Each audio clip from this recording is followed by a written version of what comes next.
नमस्कार बंधुओं। कैसे हैं आप सब लोग। आप सब लोग बनने जा रहे हैं सिपाही। उत्तर प्रदेश पुलिस कांस्टेबल भर्ती को लेकर चर्चा करेंगे। उत्तर प्रदेश के पुलिस कर्मी आप लोग बनने वाले हैं। आप लोगों को इस चैनल के माध्यम से पूरी टीम के तरफ से ढेरों बधाई, शुभकामनाएं। अग्रिम शुभकामनाएं आप लोगों को इसलिए क्या, क्योंकि आप लोगों ने मेहनत करी है, जी तोड़ मेहनत करी है, तो आपके सिलेक्शन को कोई नहीं रोक सकता। विशेष चर्चा आज इस वीडियो में रहने वाली है नॉर्मलाइजेशन को लेकर। सबसे पहले बात करेंगे क्या है नॉर्मलाइजेशन, डेफिनेशन क्या है नॉर्मलाइजेशन की, पहली बात। दूसरी बात, किसको कितना फायदा मिल सकता है। मेरी अगर बताई गई बातों पे आपने ध्यान दिया तो मेरे साथियों नॉर्मलाइजेशन का अच्छा फायदा आप ले सकते हैं। चर्चा करेंगे कौन से शिफ्ट में सबसे ज्यादा फायदा होगा। मुख्य बातें रहेंगी आज नॉर्मलाइजेशन को लेकर ही। कई लोग क्या करते हैं कि भाई अपनी ओएमआर में भर के आ जाते हैं, फिर सोचते हैं कि नॉर्मलाइजेशन 20 नंबर बढ़ेंगे, 30 नंबर बढ़ेंगे। क्यों बढ़ेंगे भाई? जब तक तुमने ये जो नियम मैं बता रहा हूं इनकी पालना नहीं करी तो नॉर्मलाइजेशन में नंबर माइनस में भी हो जाते हैं। पहले सबसे पहले बात करूंगा नॉर्मलाइजेशन कब होता है, क्यों होता है। लेकिन उससे पहले एक छोटा सा निवेदन ये करूंगा कि जो भी साथी चैनल पर फर्स्ट टाइम विजिट कर रहे हैं प्लीज चैनल को सब्सक्राइब कर ले, साथ ही बेल आइकन ऑन कर ले। आपका दोस्त, आपका होस्ट उपस्थित रहता है आप लोगों के बीच हमेशा। हमेशा की तरह हर बार आप लोगों के साथ ही रहता हूं और आप लोगों के लिए जो भी अपडेट होता है, जो मुझे लगता है कि इस वीडियो आपके लिए लाभदायक हो सकता है, तो वो वीडियो आप लोगों के लिए मैं प्रोवाइड करवा देता हूं। तो मित्रों, आज हम बात करेंगे विशेष चर्चा नॉर्मलाइजेशन को लेकर। किस शिफ्ट वाले को सबसे ज्यादा फायदा होगा, नॉर्मलाइजेशन में अंक लेने हैं ज्यादा तो क्या करें। 17 और 18 फरवरी के दो दो शिफ्टों में एग्जाम है। चलो शुरुआत कर देते हैं। विशेष चर्चा ये रहेगी कि आपको नॉर्मलाइजेशन में भी देखो बहुत फर्क है। आज के टाइम में नॉर्मलाइजेशन से बहुत ज्यादा फर्क पड़ता है। ज्यादा अंक वाला रह जाता है और कम अंक वाले के नॉर्मलाइजेशन में नंबर ज्यादा आ जाते हैं, नौकरी लग जाता है। ऐसा बहुत से लोगों के साथ हुआ होगा, मेरे साथ भी हुआ है। देखिए साथियों, सबसे पहले बात करेंगे जिसको नॉर्मलाइजेशन के अंक चाहिए। क्या है नॉर्मलाइजेशन? सबसे पहले बताऊंगा नॉर्मलाइजेशन एक, वैसे मैं आपको इसका फॉर्मूला बताऊंगा किस आधार पे ये नॉर्मलाइजेशन किया जाता है, तो साथियों आपके सर के ऊपर से निकल जाएगा। सिंपल भाषा में बात करूं, नॉर्मली भाषा में बात करूं कि नॉर्मलाइजेशन ये होता है कि सभी पेपर, पहले तो नॉर्मलाइजेशन होता जो है वो जब होता है जब पेपर एक से अधिक शिफ्टों में हुआ हो। एक से अधिक शिफ्टों में, एक शिफ्ट में हुआ तो नॉर्मलाइजेशन का कोई मतलब नहीं, सबके लिए बराबर है। लेकिन एक से ज्यादा शिफ्टों में हुआ, 2 शिफ्टों में हुआ, 3 शिफ्टों में हुआ, 4 में हुआ, तो फिर पेपर का एक लेवल इक्वल किया जाता है। उसी को हम कहते हैं नॉर्मलाइजेशन। पेपर का लेवल इक्वल किया जाता है क्योंकि पेपर आपको पता है, कभी आप देखोगे तो पेपर आपको इजी मिल सकता है, फिर आप बात करेंगे तो मॉडरेट मिल सकता है, उसके बाद बात करेंगे तो पेपर आपको हार्ड मिल सकता है, टफ मिल सकता है। तो आपका जो पेपर, अब मान लीजिए कि 4 शिफ्टों में पेपर होना है। 17 जनवरी की 2 शिफ्टें हैं, सॉरी 17 फरवरी की 2 शिफ्टें हैं, फर्स्ट शिफ्ट और ये सेकंड शिफ्ट। ऐसे ही 18 फरवरी की 2 शिफ्टें रहने वाली हैं, फर्स्ट शिफ्ट और सेकंड शिफ्ट। अब किसी शिफ्ट में पेपर मान लीजिए सरल आ गया 17 फरवरी की सेकंड शिफ्ट में, और फर्स्ट शिफ्ट में पेपर आ गया कठिन, हार्ड आ गया।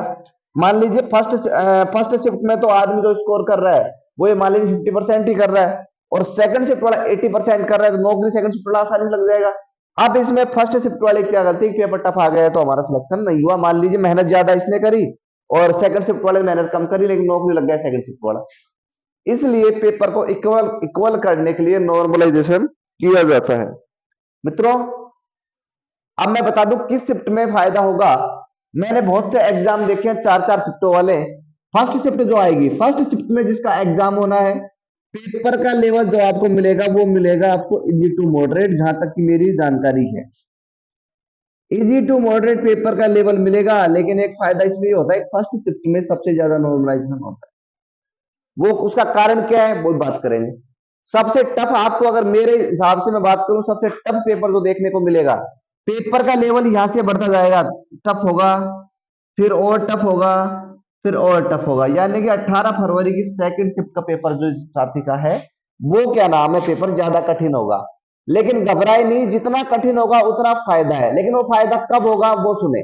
आप एग्जाम देने गए, आपकी अच्छी तैयारी है, आपने अच्छी तैयारी कर रखी है, पेपर देने आप एग्जाम सेंटर पे चले गए, और प्यारे साथियों आपको करना क्या है कि आप फर्स्ट शिफ्ट वाले से आप मिल चुके होंगे पहले, तो वो आपको बोलेगा कि मैं तो आज पूरे क्वेश्चन करके आ गया, 80% क्वेश्चन करके आ गया।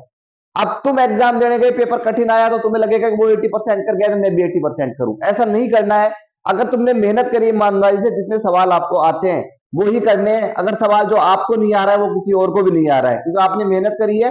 और अगर मेहनत करी है तो फिर आपको जितने सवाल आए आप करें, गलत ना करें। एक एक्यूरेसी का सबसे बड़ा फैक्टर होता है एक्यूरेसी। नॉर्मलाइजेशन के लिए सबसे बड़ा फैक्टर होता है एक्यूरेसी। अगर आप लोगों की शुद्धता, यानी कि मैं कह दूं आप लोगों को कि अगर आपने गलत नहीं किए हैं तो साथियों आप लोगों का, गलत नहीं किया है तो आप लोगों का साथियों नॉर्मलाइजेशन सबसे अच्छा होगा। मैं आपको बता दूं 300 नंबर का पेपर है, 30 नंबर तक नॉर्मलाइजेशन होगा, 30 नंबर तक नॉर्मलाइजेशन होगा। और मैं आप लोगों को एक बात बता दूं कि सबसे जो टफ पेपर है, जो सेकंड जो शिफ्टें रहेंगी, इसमें जितना आपको आता है उतना ही करें। इनमें नॉर्मलाइजेशन का मान भी अंक अच्छा बढ़ेगा। लेकिन कहीं एक्यूरेसी खराब हो गई कि 70% पे एक्यूरेसी आ गई, 80% पे आ गई, तो फिर आप उम्मीद मत करना कि नंबर आपके बढ़ेंगे। नंबर शुद्धता को देखते हुए बढ़ते हैं, एक्यूरेसी को देखते हुए नंबर बढ़ते हैं। तो फर्स्ट शिफ्ट वालों के लिए पेपर थोड़ा सा आसान देखने को मिल सकता है, इसलिए ज्यादा से ज्यादा करें।